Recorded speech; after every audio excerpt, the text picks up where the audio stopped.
the easiest to hatch out of chickens, turkeys, ducks, geese, pheasants, Well, I said, don't quail? say geese, because I never had any luck with them.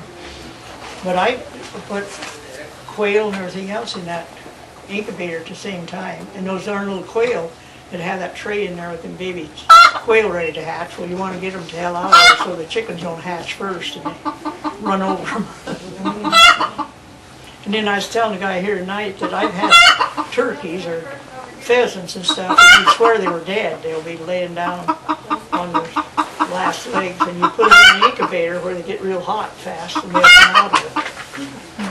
You know, you can almost bring them back to life by heating. So you think these automatic egg turners are the way to go, I or? don't know, that big incubator I got, it's got turners in it, and they don't work too good because your eggs will be different sizes. The duck eggs were the worst. I had several different breeds of ducks, see, and they'd be, some of them would be small and some would be bigger. And you can handle the duck eggs real good, you can see through them. And the quail eggs with this piece of cardboard here, I put it over that light, and you see them quail eggs, embryos in them quite easily. Joy, what is that? What? Is that a homemade candler? That? Hell, that cost me money at Sears Roebuck. Ah. I've had So it. it's an antique. It's an antique. Here's what they're It's a selling. Those are the collectible. ones that I've seen, yeah. Yeah, I should unplug it because we're not using it anymore. Got to put it back. But this old sucker here, I don't know what it cost or when I got it. But it has a light bulb in the bottom of it. And then it's got a place here, you got to take a bottle open And, to get the lid off of it, to put a new bulb in it. And I've canned a lot of eggs that I was selling. you That know. looks like it would be easier to use than those. Yeah, because you can lay the egg right down. Yeah, you can use Well, this worked good down Instead in the of holding the basement. When egg I in the take the light. eggs out of that big one, I put the whole tray eggs on top of the incubator and then cut me some little boards about that big and I put them down there and then I candle them and lay them over on the other side. And I do it in the dark, so you gotta kind of, but you can see through them real good in the dark. And then I always sometimes miss something or don't know for sure if there's an embryo in them or not. And when they go to hatching, then I usually open anything that didn't hatch. And I say that's why the newspaper, because if I get down there on the floor and open one of those eggs that's full of gas, well, it'll be all over hell. And the newspaper is easier to get rid of than it is to clean up the egg. She was saying she uses toilet paper to thin it broken eggs. She said that's the best thing ever. Another thing, if you got a dog and you're going to feed eggs to them, you want to break them first, because if you give them to them shell and all, they kind of get the idea that's kind of fun. right, yeah. That's why if I find a broken egg in my nest, I Yeah. immediately clean the whole thing Yeah, out. it's a throw good it in idea, garbage 'cause then can. The Because if you other throw it- chicken don't eat it either, and it No. ain't a good idea to feed them chickens No, eggshells either. right, that's what I thought, because then it teaches Yeah, them but to then break you're the just eggs. teaching them to eat them then. Just crush them up and put them in your compost pile.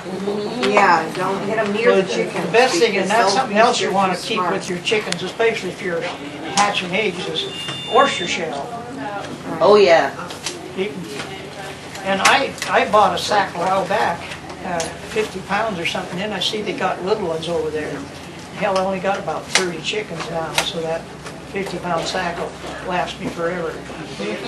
My husband always complains that our eggshells are too hard to break, so I've never used oysters. Well, you're giving something else they're getting through the feed or something probably. And then another thing is people will keep those chickens over and over and over.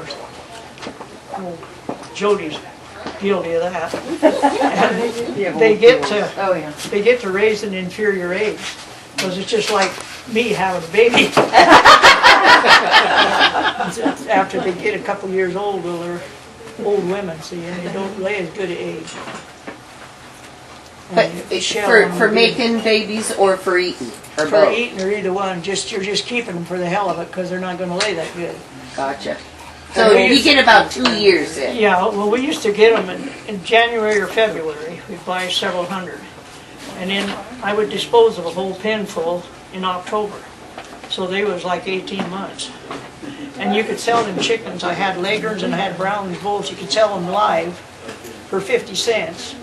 And you could charge them $1.25 for a dressed one. And I dressed more of them than I sold live. And I used to go out there and we had a picker. I still got it. Brother-in-law bought it at a yard sale in Spokane, but it had a big deal like this on it, and it had a bunch of black rubber fingers in it, and they come up through a tray like this. It took a little bit getting used to it because you beat, and it didn't work as good for fryers because you didn't be careful, you tore the skin on them. But you could just beat the hell out of them old hens and they'd kill them. And then Mom used to take a brown paper sack and singe a hen when she cooked it. Well, if you take a jar lid, put rubbing alcohol in it and a little rag to use it for a wick, you could singe about 30 chickens with one cupful of alcohol. But I'd take, and he'd help me pick them, and then I'd cut the feet all off of them and put them in a tub of water. And I usually trimmed the necks because I'd chop their heads off and they'd be dirty. And the oil bag, or whatever you call it, on the backs, and put them in that tub full of cold water, and they would warm that water. 30 chickens would be just like bath water by the time you got ready to wash them and gut them. Then I'd wash them and put them in another tub, and we'd do around 30. And he'd help me pick them, and then I'd dress them all, or draw them, either one, and the fryers would usually cut them up. Well, I could get done with 30 chickens in about 12:30 or so. Start in maybe at 9 in the morning, and then I'd go to the house and take a shower, and then a can of beer, and it tasted good. What was the absolute most chickens or poultry that you ever had? I had 2,300 hens there one time down laying. That got to be work. Wow. You had to gather eggs probably 4 times a day. Probably. Did you? Did you have problems with your chickens burying eggs? I remember when I was young, I used to sometimes have to dig down in and unbury. Probably will. They're Mom trying had to those great big hide a white nest, chickens. yeah.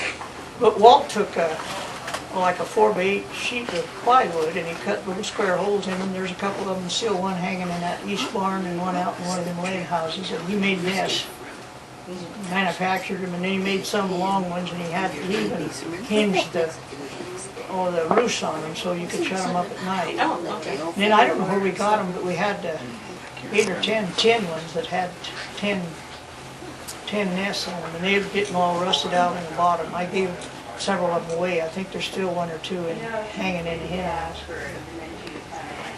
And I had a bunch out there one time in Leghorns, I don't know, 600 or 700 pullets about this big, and they'd die, and they'd have, 5 or 6 at night. Every morning you went out there's a bunch of them dead, and you had an automatic light in it and a fan in that one big laying house.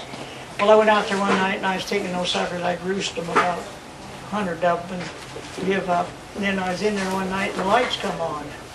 And that rig had a spinner on it, and it turned off and then turned it on. And that was loose on the spindle. And it was turning that light on, them chickens, all night long, every hour or two. And they were young pullets, and they'd get down to eat, and then the lights would go off, and they'd pile up, because they wasn't old enough or smart enough to roost, and then the lights would go off on them. And then I had 500 little red ones about the size of a robin or something one night that the power went off down there at Laclede or somewhere. It was off from like 9 or something at night until 3 in the morning. And we had an electric brooder. And I took bedclothes out there and quilts and put over that brooder. And we had hay. We put them in them big laying houses, and we put hay all around them so they couldn't get away from the brooder very far when they were little. And by God, the next morning there was only 6 or 7 dead ones that they'd got in that hay and hid trying to get warm. But I was out there at 3 o'clock in the morning walking them suckers to get them warmed up. I have a question, ma'am. She could write a book with all the trouble she had. What was it, honey? A friend of mine he couldn't come tonight, but he asked me if I could ask you a question. He just purchased an incubator, and I think it's an older type. Yeah. And he said that he started out with, I don't know how many chickens. I think he told me about 40 or I don't remember. But he said that only 6 of them survived, and the ones that were left, about 30 of them were dead, and then 1 was sterile. So he wanted to know, and he said that they were all formed, the ones that died. The chickens were there. Them things don't come out of the shell, and you open them on that air pocket.